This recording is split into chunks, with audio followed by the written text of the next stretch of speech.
Now this is an interesting one, everyone, because there's been a lot of discussion over the last how many years about the Snyderverse and why the films weren't successful. And well, here we go. We have this here, somebody saying, explain to me why the 56% critic score on Rotten Tomatoes for Zack Snyder's Man of Steel. And I had to comment on it. I go, it was during a time where critics and really most fans wanted more of a Marvel-like approach to the genre. Had this movie released today, though it would probably then be received better. And obviously we get the people who go, what are you talking about? That doesn't hold up. The Dark Knight is one of the most praised comic book movies ever. It definitely doesn't have a dark tone. The Dark Knight came out the same year. The Dark Knight Rises came out the same year as Avengers and still got great reviews. Really like Man of Steel, but this argument doesn't hold up. See, what people fail to realize and understand is when it comes to film and Hollywood and movies, there is a cult following that happens with a lot of franchises. And not really cult following, I won't say cult following, but a understanding and appreciation for what a director is doing.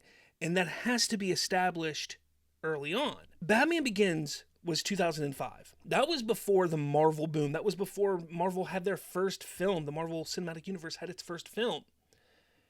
People understood, it was established what the Batman films were going to be in that movie. Not to mention that Batman as a whole, typically pretty dark. So it was understood that any movies that were connected to Batman Begins would have a darker tone. That was The Dark Knight. The Dark Knight Rises has a darker tone. And this conversation really began because of something that David Goyer actually said on Variety just the other day. He goes, I know the pressure we were getting from Warner Brothers, which was, we need our MCU. We need our MCU. And I was like, let's not run before we walk. The other thing that was difficult at the time was there was this revolving door of executives at Warner Brothers and DC. Every 18 months, someone new would come in. We were just getting whiplash. Every new person was like, we're going to go bigger. And here's the thing. With all of this, what David Goyer is saying, it's okay. Yes, there was an issue at Warner Brothers. We all know that. We all know that the executives are going and spinning through. But people need to realize that the idea of the superhero genre at the time was going in that direction of the MCU. You can't go against what the trend is. It's never going to work out for you. I said people like to criticize Warner Brothers for wanting to build a universe like Marvel's back in 2013. To be fair, what ended up happening was the opposite of Marvel, and it was not nearly as celebrated as Marvel's was. And what I'm saying about that, what I'm talking about there, is you take a look at Man of Steel and Batman vs. Superman. Those were the complete opposite of what Marvel was doing. Sure, Man of Steel made $683 million. Batman vs. Superman made $846 million, or something in that area. That's not successful. I agree. Financially, they were successful, but critically and fan reception was not very positive. So in turn, Warner Brothers tried to course correct, and it just became a jumbled mess. Now, was Warner Brothers and wanting to be like, were they right in wanting to be like Marvel? I mean, honestly, had they started out that way, perhaps it would have been successful. If Man of Steel would have been more like a Marvel movie, I think it would have been, the DC Universe would have been massively successful. But the alternative, though, was not the right direction. The way they went did not work.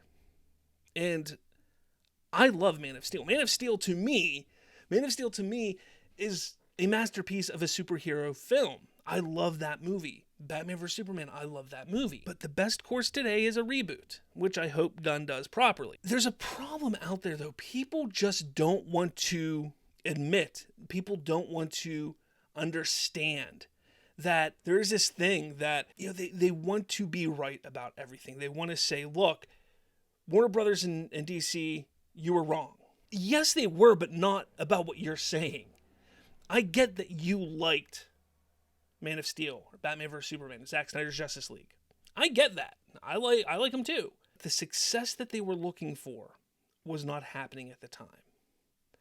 And then whenever they just started redoing, retooling, doing different things, it became a jumbled mess. It became a disaster of a brand, which is why it needs to just go away. Any remnants, any parts of it need to just be pushed away and gone. Again, that's unfortunate because there are some really cool things that have come out of it. But as a whole, as a brand, as a franchise, it failed. This constant talk and discussion about whether Warner Brothers was right, whether they should have stuck with Zack Snyder, whether they should have done this, should have done that, is moot at this point. You take a look at the numbers. Warner Brothers sees them. You see them, I see them. We all know what worked, what didn't work, what failed, what was successful. To varying degrees. There were things that were massively successful. There were things that were moderately successful. There were things that were massively disappointments. That is just the nature of the beast. Happened with Marvel also, but the thing with Marvel is those first 5-6 years, they couldn't miss. They didn't miss. DC, on the other hand, missed from the very beginning, and that was the problem. Look, I love it.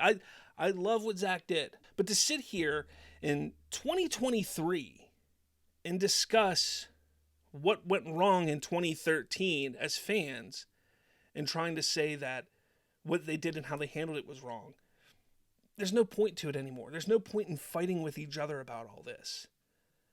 The best thing to do now is just hope that James Gunn makes something that is enjoyable for all audiences. If it fails, it fails. But we should have that hope. We should have that optimism that it's going to be something amazing and great. Let me know your thoughts in the comments. I want to know what you think. I want to know what you want. Look, we've talked about it many, many times. Look, I get it. There's a handful of you that love Zack Snyder's work. I get it. Not everybody loves it. And that's how we got to where we are today. But let me know your thoughts. Hit like, hit subscribe, all that jazz. With all that said, I'll talk to all of you later.